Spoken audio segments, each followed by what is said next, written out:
ഏട്ടാ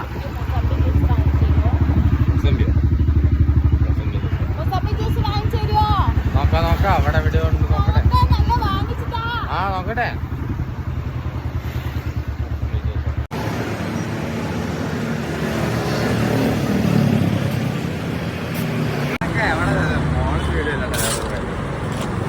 അങ്ങനെ മൂസമ്പി ജ്യൂസ്. എന്ത് ജ്യൂസ്?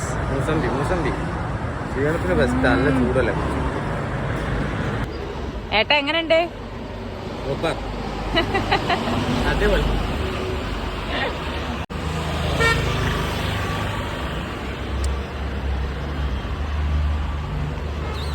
ഇനി നമുക്ക് കുടിക്കാം.